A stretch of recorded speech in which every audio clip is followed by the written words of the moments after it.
പറയുന്നതാണ്. മഞ്ജുപിള്ള എന്ന് പറയുന്ന സ്ത്രീയോട് നാണോ ഇല്ലേ തള്ളേ? ഒന്നല്ലേ ഉള്ളൂ, 10-11 ഉണ്ടോ? എന്നാ പിന്നെ അവളോട് അതും കൂടെ ഊരിട്ടിട്ട് എവിടെയെങ്കിലും നിൽക്കാൻ പറ. കാണട്ടെ ആണുങ്ങള്, പിടിക്കട്ടെ. അപ്പൊ ഞെക്കണമായിരിക്കും ആണുങ്ങള്, കണ്ടവന്മാര് കണ്ട് ഒലിപ്പിക്കണമായിരിക്കും. നിനക്ക് ഭയങ്കര ചമ്പവമായ ഒരു ബോഡി സ്ട്രക്ചർ ഉണ്ട്, അതിനിങ്ങനെ ഞൊവിടണമായിരിക്കും. താല്പര്യമാണോ? പോയി ഏതൊക്കെ ബസ്സിൽ കയറിയില്ലടി, എന്നിട്ട് പോകുന്നവരുടെ എല്ലാവരോടും പറ എന്നെ ഒന്ന് തടവി വിടാൻ. ഇത്ര കാമഭ്രാന്താണോ? ഇതൊക്കെ കണ്ടു പിന്നെ നിങ്ങൾക്ക് എന്തിന്റെ ഭ്രാന്താണ്? ആ കുട്ടിക്ക് കാമഭ്രാന്താണെന്നല്ല പറഞ്ഞത്. അപ്പൊ നിങ്ങൾക്ക് എന്തിന്റെ കുത്തിക്കഴപ്പാ? 2 വർഷം മുമ്പുള്ള ഒരു ഫോട്ടോ അതെടുത്തു കൊണ്ടുവന്നിട്ട് ഇപ്പൊ ഇത്രയും പ്രശ്നം ഉണ്ടാക്കാൻ വേണ്ടിട്ട് നിങ്ങൾക്ക് എന്തിന്റെ കുത്തിക്കഴപ്പാ? അതൊന്ന് പറഞ്ഞു തരുമോ നിങ്ങള്? അല്ല, ഇത്രയും നാളെ നിങ്ങൾ എവിടെ പോയി കിടക്കുമായിരുന്നു? നിങ്ങളിപ്പം ബസ്സിൽ പോയിട്ട് അവിടെ ഇവിടെ ഒക്കെ പിടിക്കുന്ന കാര്യമൊക്കെ പറഞ്ഞായിരുന്നല്ലോ, ആ പണിക്ക് പോയേക്കുമായിരുന്നോ? ആയിരുന്നോ? ചിലപ്പോ ആയിരിക്കും. അതൊക്കെ കഴിഞ്ഞ് വന്ന് റെസ്റ്റ് എടുക്കുന്ന സമയത്തായിരിക്കും ഈ വീഡിയോ കാണുന്നത്. അതിന്റെ പ്രശ്നമായിരിക്കും.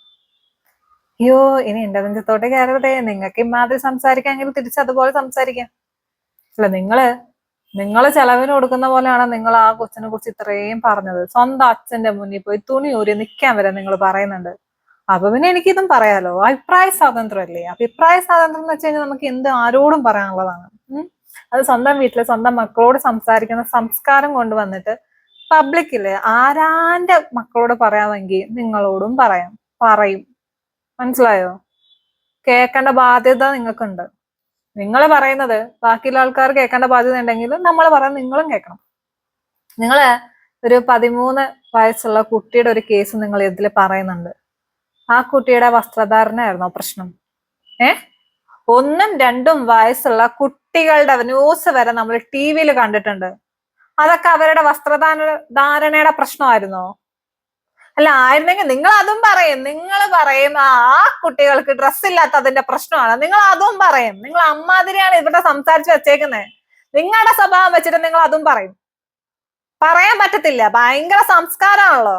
സ്വന്തം വീട്ടില് സ്വന്തം മക്കളോട് സംസാരിക്കുന്ന സംസ്കാരം കൊണ്ടുവന്നിട്ട് പബ്ലിക്കിലോട്ട് ഇടുമ്പം തിരിച്ചെന്താണോ വരുന്നത് അത് നിങ്ങളും കേൾക്കണം. പർദ്ദയിട്ടിട്ട് അല്ലെങ്കിൽ മൊത്തം മറച്ച് നടന്നു കഴിഞ്ഞാൽ ഒരു പ്രശ്നമല്ല. ഇപ്പൊ കുറച്ച് അവിടെ കേൾക്കട്ടെ കാണിച്ചു കഴിഞ്ഞാൽ അപ്പൊ ആണുങ്ങൾക്ക് എന്തോ വരും അല്ലെ? അതല്ലേ നിങ്ങൾ പറഞ്ഞോണ്ടിരുന്നത്. നിങ്ങളുടെ വീട്ടിലെ മക്കളുണ്ടല്ലോ, അവന്മാർക്ക് അങ്ങനെ ആയിരിക്കില്ലേ? അതും കൊണ്ട് നിങ്ങള് പബ്ലിക്കിലോട്ട് ഇറങ്ങല്ലേ. നിങ്ങളുടെ മക്കളുടെ സ്വഭാവം ആയിരിക്കത്തില്ല ചിലപ്പോ പബ്ലിക്കിലുള്ള ആമ്പിള്ളേരുടെ സ്വഭാവം. അതാദ്യം നിങ്ങൾ മനസ്സിലാക്കണം കേട്ടാ. നിങ്ങളുടെ മക്കളുടെ സ്വഭാവമാണ് എല്ലാ ആണുങ്ങൾക്കും എന്ന് വിചാരിച്ചിട്ടാണ് നിങ്ങൾ ഈ പ്രസംഗിച്ചതെങ്കിൽ ഓക്കെ, സമ്മതിക്കാം. നിങ്ങൾക്ക് ബാക്കിയുള്ള ആൾക്കാരുടെ മക്കളെ കുറിച്ച് പറയാം, സ്വന്തം മക്കളെ കുറിച്ച് പറയാൻ നിങ്ങൾക്ക് പൊള്ളൂ അല്ലേ? നിങ്ങളുടെ ഒരു വീഡിയോ ഞാൻ കണ്ടായിരുന്നു. വീഡിയോ ആണോ ലൈവ് ആണോന്ന് എനിക്ക് ഓർമ്മയില്ല. എന്റെ മക്കളെ പറഞ്ഞു കഴിഞ്ഞാൽ അപ്പം ഞാൻ പറഞ്ഞു തരാം. നിങ്ങൾക്ക് കണ്ടവരുടെ മക്കളെ കുറിച്ച് പറയാവോ? പറയാവോ? നിങ്ങൾക്ക് കണ്ട ആൾക്കാരുടെ മക്കളെ കുറിച്ച് പറയുകയാണെങ്കിൽ നിങ്ങളുടെ മക്കളെ കുറിച്ചിട്ട് ഞങ്ങളും പറയും.